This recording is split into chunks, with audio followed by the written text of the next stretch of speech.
غبني على اليمن غبني على اليمن من زايدة كبدي يا محسن اليمن. Broken biscuits.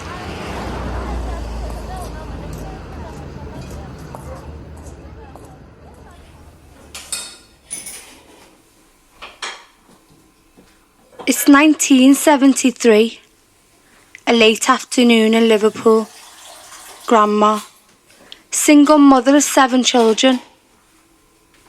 She's feisty, sits like a queen and speaks like a chap. She'd be sat here in her living room that sits on top of our corner shop on Lawrence Road.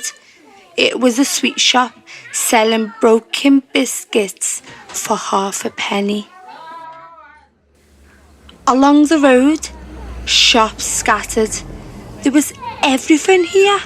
Fruit stalls, butchers, churches, your daily essentials. There was no reason to go anywhere else. The road was bustling, morning, passing locals, pub drinkers, school children running across the post-war roads. Gran-ma, she's probably having her afternoon break. Famous English tea and a few bickies. Her favourites, custard creams. Mine too. The kids are coming home from school, only down the road. She looks out the window. She sees Joyce and closes the curtain before Joyce sees her. They were good friends, but sometimes at each other's throats. I think it was some kind of culture clash. But deep down, they were trying to understand each other. One thing they could agree on was 2 sugars and a milky English tea. Gran-ma loves her English tea.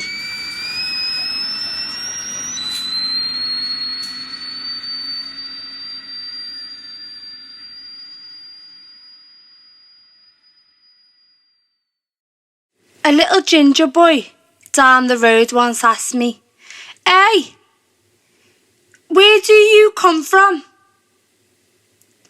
I picking at my skin scars with mosquito bites to remind me what is marked shall never be forgotten, and in my perfect broken English scouse, "I come from here."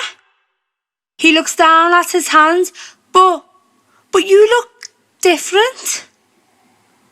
By sunset, I mapped the world across my body, not finding where to place myself. We never meant to start a war. So I nodded and smiled. We played piggy in the middle with his friends. East or west, I had no choice. And the piggy was the safest place to be. My brother and I, we only played in the summer. We battled with each other until someone got hurt and the other one cried. We created paper swords, paper hats. And when we got bored, we invited our English friend Tracy down the road. Her mum was Welsh.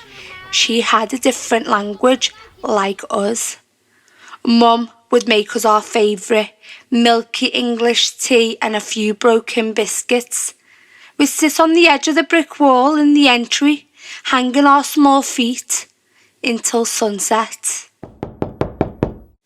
My mother opened my bedroom door to find me sulking at the world. She put her hand on her hip and she told me, "لا تنسي بلادش لا تنسي بلادش انتي يمنية انتي يمنية لا تنسي بلادش." I sat up, confused. But why? But why, Mum? We live here. I live here. Why, Mum? This is our home.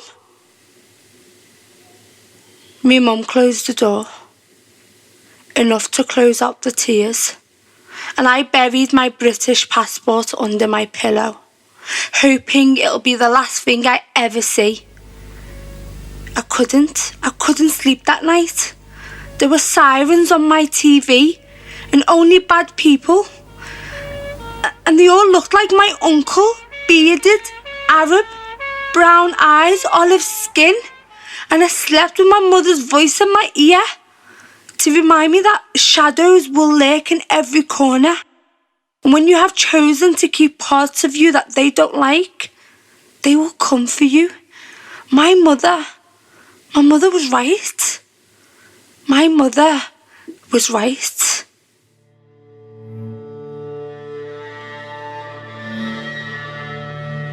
One early afternoon, my granddad complained of the pain in his chest as he was finding it hard to breathe. Grandma blamed him for smoking too much and chewing gat till the early hours of the morning. That's why his chest was hurting, she told everyone. But that same day, the whole family was sat around his bedsit. Everyone rushed home, and my father was there too, only 9 years of age. He didn't know. He didn't know what was happening. All he kept saying is, "Why? Why is my barber sad? What's wrong with him? Why isn't he speaking?" They waited until sunset. The neighbours gathered and they heard the rumours that Ali Abdullah as-Suwadi is dead. The rumours became their reality, and Grandma squeezed him into her arms and she said nothing. She said nothing after 30 years of marriage. She said nothing. The village neighbours and the family gathered, and for 40 days the house doors were open for everyone. Grandma was sat in the corner of the room, the woman dressed in black.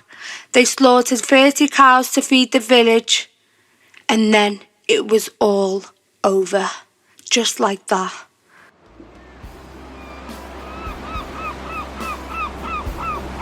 The boys returned to Liverpool, and time passed and they healed. They tell themselves that they did, but they never really did. And I still find myself writing love letters to my city, listening to John Lennon on repeat. But I'm lost on the streets of Liverpool, untangling what it means to belong. But Grandad made a promise to this city, to keep us wrapped in her summer days and winter nights, to raise us in her youthful years, running across Matthew Street, imagining all the people sharing our world, sweeping away the hate, to never shy away from our Scouseness, charisma and charm. And brick after brick, we raced across our lost streets as the world closes in. You left your dock chains unlocked to break your bread with your neighbours who passed by in search for hope. They found it again right here in your arms.